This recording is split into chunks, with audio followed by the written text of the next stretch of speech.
In 1993, I landed a dice job at the Las Vegas club. I asked the casino manager if they had an extra board. He said, "Yes, we do, and you're it." So I pulled 3 straight weeks of variable shifts without a day off. But that was okay because I needed the money. The Vegas club is a lower middle level house. With tokes and minimum wage, you would clear about $370 a week.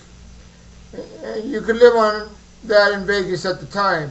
I was eking out a living. These joints feed you a meal a day, and that was enough for me, pretty much. I wasn't a big eater. I got most of my calories from hard liquor. I was able to keep a beater on the road, and I had enough to pay weekly rent at a motel and drink and stay high. There was a dealer there, Rudy. I started hanging out with this guy even though I didn't really like him too much.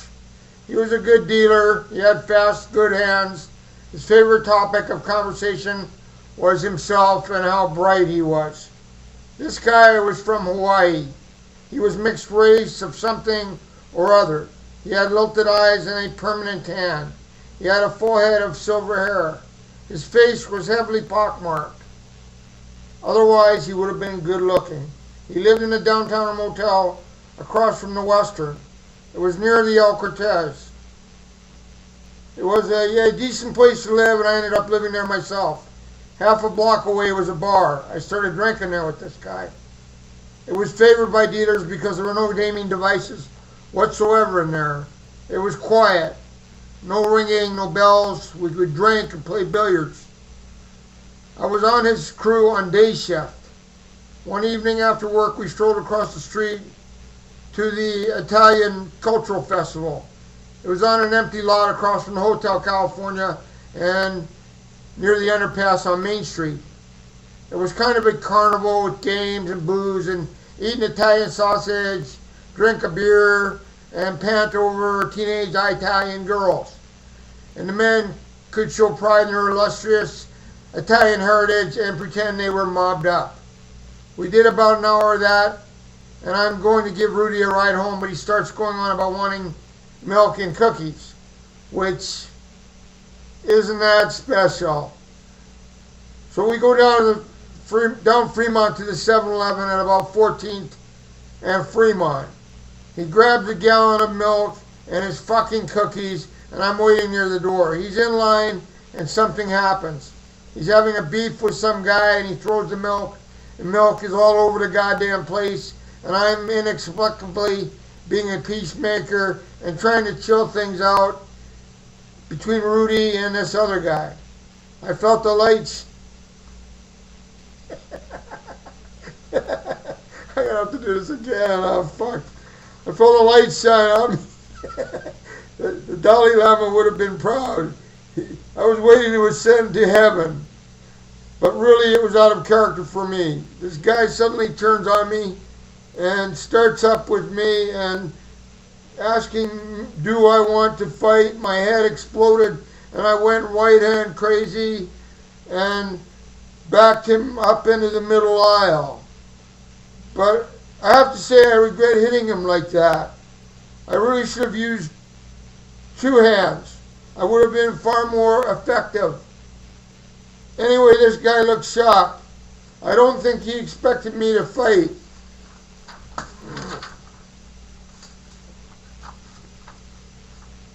See, try to be nice, and they think you're weak.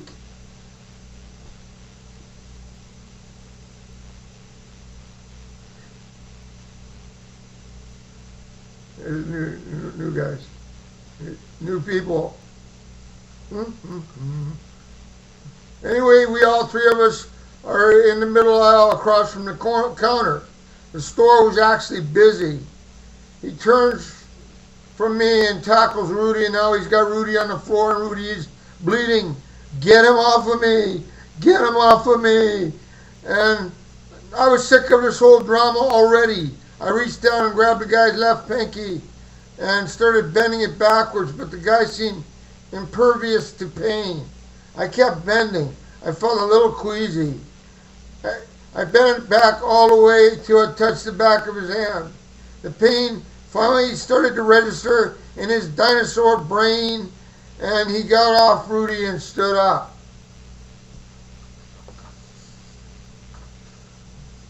Stood up. We all disengaged. We all.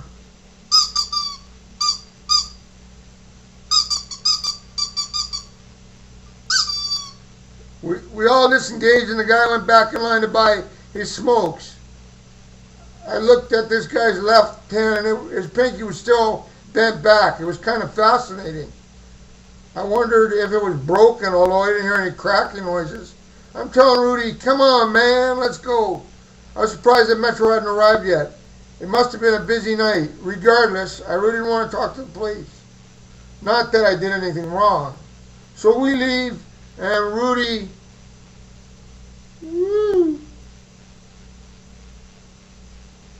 We leave, and with Rudy alternately whining about his motherfucking cookies and milk and talking tough. What a punk. The next day I'm on another crew, and I tell the story about last night, and everybody had a good laugh at Rudy's expense because he was a tough talking jackass, and everybody knew he couldn't fight.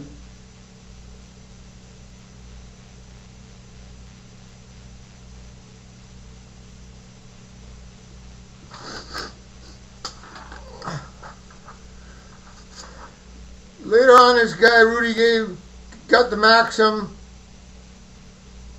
got juiced into that joint. The Maxim was across from Bally's on Flamingo. The Maxim catered to locals. It was a hardcore sleeper and ice cut tokes table for table.